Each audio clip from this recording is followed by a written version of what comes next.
जब सृष्टि बनी और मनुष्य सृष्टि पर आए, उस समय सब इस अवस्था में नहीं थे कि जाति बनती। उस समय मनुष्य थे, नर थे, मादा थे। लेकिन जैसे जैसे जीविका के साधन प्राप्त होते गए, अग्नि के आविष्कार से थोड़ा जानवर लोग पोसने लगे, थोड़ी संपत्ति हो गई, तो सुविधा के अनुसार उनमें वर्ण आ गया, और वह वर्ण डिवीजन ऑफ लेबर था, पेशा के आधार पर। लेकिन जब खेती बाड़ी का आविष्कार हो गया और ज्यादा सरप्लस आने लगे और सरप्लस के लिए युद्ध होने लगा, साम्राज्य बनने की नौबत आ गई, तो जाति का निर्माण हुआ। और डिवीजन ऑफ लेबर जो था वह डिवीजन ऑफ लेबरर में बदल गया, श्रमिकों का विभाजन हो गया।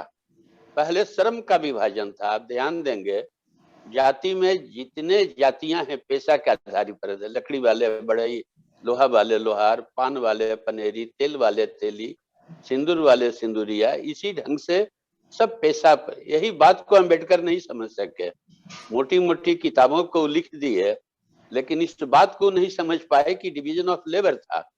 और यही डिवीजन ऑफ लेबर भारत को ऊंचाई पर ले गया। यही आर्यभट्ट और भास्कर और ब्रह्मगुप्त और कालिदास और बाणभट्ट और भवभूति हुए, जर्मनी, इंग्लैंड, फ्रांस में न हुए। उसका कारण यही था कि हमारे पास एक ऐसी किताब थी जो दुनिया में किसी के पास नहीं थी। वह किताब थी मनुस्मृति, और मनुस्मृति डिवीजन ऑफ लेबर था। डिवीजन ऑफ लेबर सबसे पहले भारत में ही हुआ, और इसी ने भारत को ऊंचाई पर पहुंचा दिया। हर विद्या के माहिर माहिर लोग, फनकार अपने अपने पेशे में तैयार हो गए और भारत को आगे ले गए। इस चीज को सीखने में यूरोप को हजारों साल लगे। अभी 200 साल पहले डिवीजन ऑफ लेबर सीखा, जब आंख के डॉक्टर, कान के डॉक्टर, नाक के डॉक्टर और हार्वर्ड के इंजीनियर और पीएचडी के इंजीनियर, रोड के इंजीनियर, डैम के इंजीनियर, अलग अलग डिवीजन ऑफ लेबर हुए। यह भारत के पास था। लेकिन जब खेती बाड़ी का आविष्कार हो गया, सरप्लस हो गया, अंग मंग, कलिंग, कौशल, मगध, लिच्छवी, ये सब खड़े हो गए महाजनपद और आपस में टक्कर होने लगी, तो पुरुष इंपोर्टेंट हो गया, महिला पीछे हो गई, और जो श्रम विभाजन था श्रमिकों के विभाजन में बदल गया। और श्रमिकों के विभाजन का नतीजा यह हुआ कि एक पेशा को ज्यादा लाभ मिलने लगा, दूसरा पेशा को कम लाभ मिलने लगा। जब सरप्लस कम था तो यह असमानता नहीं के बराबर थी, लेकिन जब सरप्लस होने लगे तो असमानता बढ़ गया। असमानता बढ़ गया तो आपस का कलह बढ़ गया, कलह से असंतोष बढ़ गया, असंतोष से भारत की गुलामी शुरू हो गई। तो मनुस्मृति वह किताब है जो भारत को ऊंचाई पर ले गया डिवीजन ऑफ लेबर के कारण। और वह जब जाति में बदल गया, डिवीजन ऑफ लेबरर में, तब से भारत की गुलामी शुरू हो गई। तो मनुस्मृति भारत को ऊंचाई पर ले गया और भारत को गुलाम भी बनाया। यह बात को अच्छे अच्छे समाजशास्त्री नहीं समझ पाते हैं, न एक्सप्लेन कर पाते हैं। आंख मूंद के चाहे निंदा करते हैं, चाहे स्तुति करते हैं। मनुस्मृति के लाभ भी हुए, नुकसान भी हुए। ब्राह्मणों ने डिवीजन ऑफ लेबर में अपने जी में ज्ञान लिया। आज भी दुनिया में ज्ञान सर्वोपरि है। जिसके पास ज्ञान है उसी के पास बल है। रूस के पास बल है, लेकिन ज्ञान में कमी होने से महाशक्तियों की दौड़ में पिछड़ गया। यही बात उस समय थी। ब्राह्मणों ने ज्ञान लिया, बल दे दिया क्षत्रिय को, धन दे दिया वैश्य को। बल और धन जब तक ज्ञान के अंतर्गत रहे तब तक समाज में उथल पुथल नहीं हुआ। लेकिन बाद के समय में ये उदंड हो गए, बल और धन उदंड हो गए कि वशिष्ठ को राजा कलमास्पाद ने बेइज्जत कर दिया। वशिष्ठ पर विश्वामित्र की चढ़ाई हो गई। वशिष्ठ मुनि से त्रिशंकु की ठन गई। नतीजा में ब्राह्मणों ने समझा कि हमने अति कर दिया, क्षत्रिय को बल दिया और वो मेरे कंट्रोल के बाहर हो गया है। जब तक वो कंट्रोल के अंदर थे, ब्राह्मण उनको पुरोहित बन के महामात्य बन के और सभा समिति के माध्यम से कंट्रोल करते थे और नियंत्रण में रहते थे। लेकिन जब वे नियंत्रण के बाहर चले गए तो ब्राह्मणों को इस बात का पछतावा हुआ कि हमने अपने लिए, भविष्य के लिए, अपने वंशजों के लिए खाई खोद दी, आज ज्ञान का कोई उपयोग नहीं रहा। तूर काव्य से पुरोहित को जन्मे जय बेइज्जत कर दिया। उदालक ऋषि जो हैं सुन रहे हैं और परवहन जैवली राजा उपदेश कर रहा है। सुखदेव मुनि सुन रहे हैं और जनक के राजा उपदेश कर रहा है। व्यास मुनि सुन रहे हैं और क्षत्रिय कृष्ण उपदेश कर रहा है। बुद्ध उपदेश कर रहे हैं और ब्राह्मण कश्यप और सारिपुत्र मुदगलायन सब सुन रहे हैं।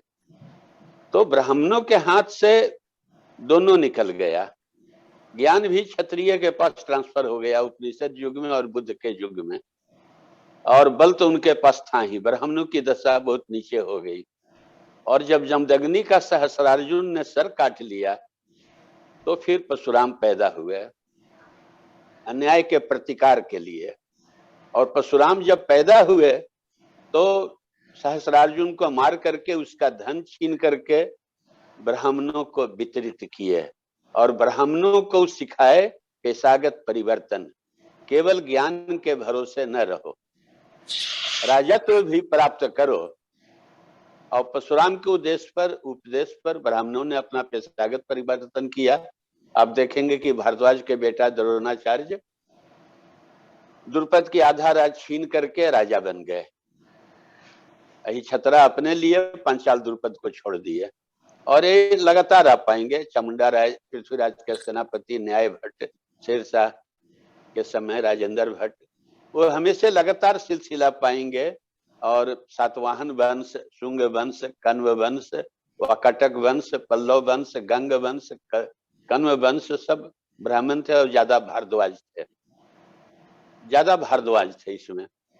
तो ब्राह्मणों को पेशागत परिवर्तन परशुराम ने सिखाया। यही आधार हुआ उपजाति भूमिहार बनने का। भूमिहार कोई जाति नहीं है। जिन्होंने पेशागत परिवर्तन किया और जो अपने समय में प्रगतिशील थे, मुगल राज में आकर के वो भूमिहार कहे गए।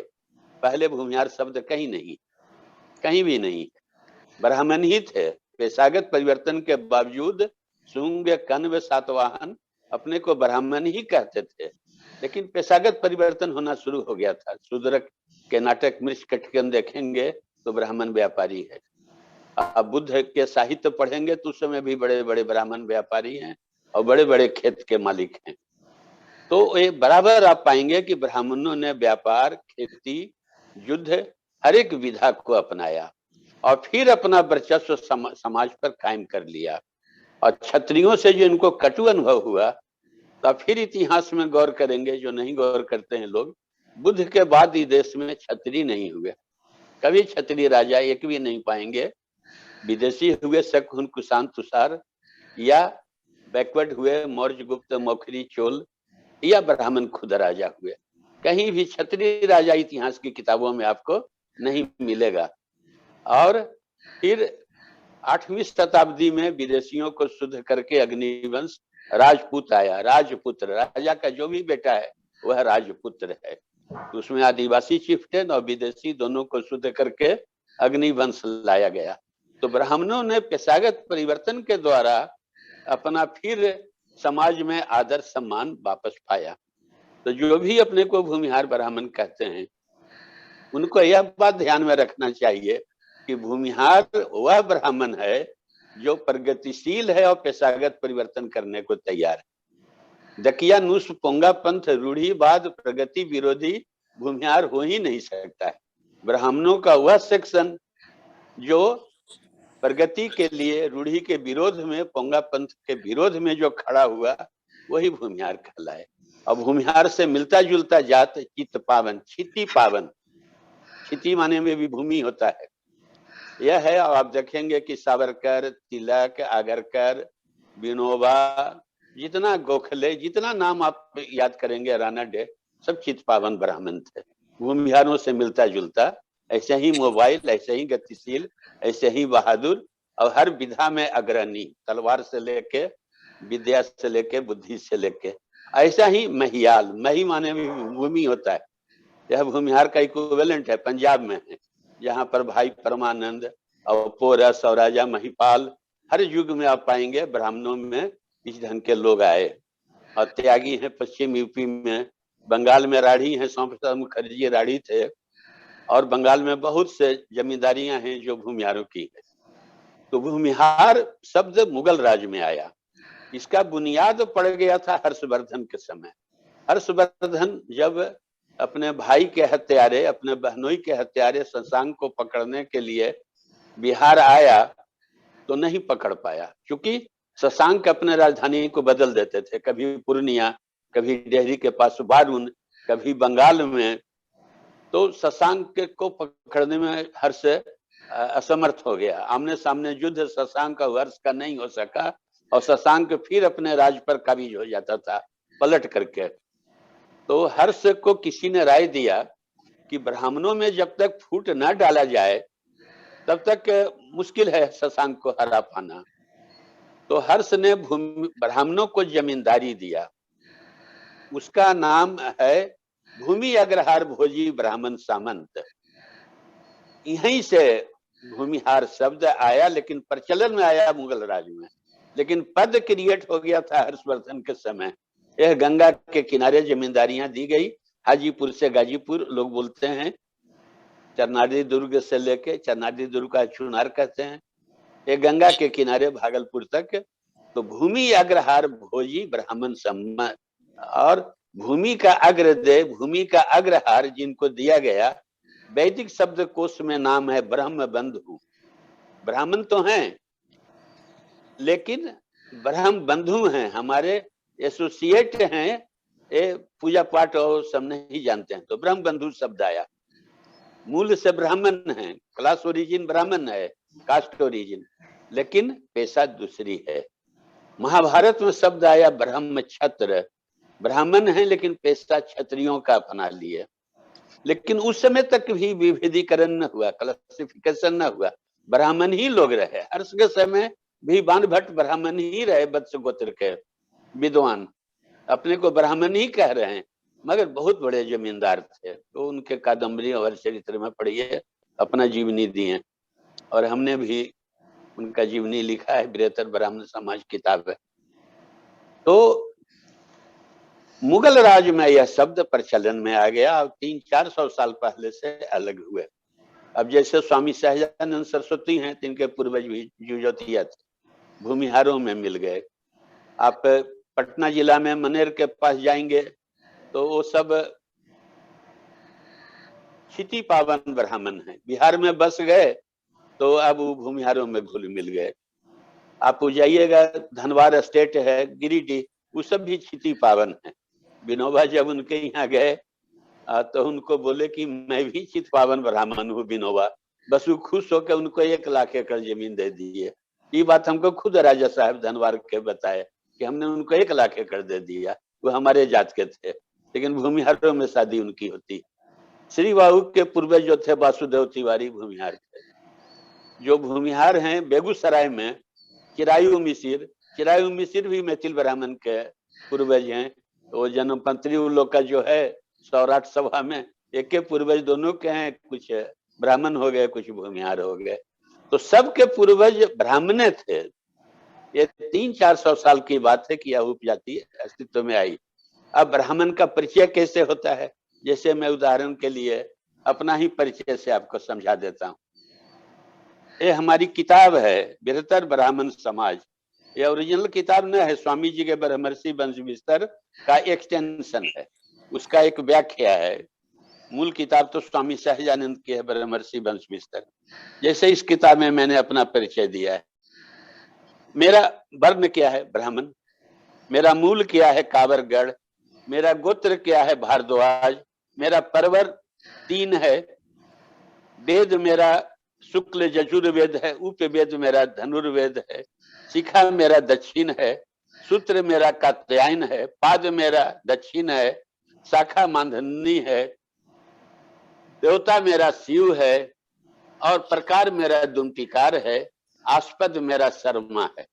तो 13 तरह से ब्राह्मण का परिचय होता है। शिखा, सूत्र, गोत्र, परबर, अब ये सब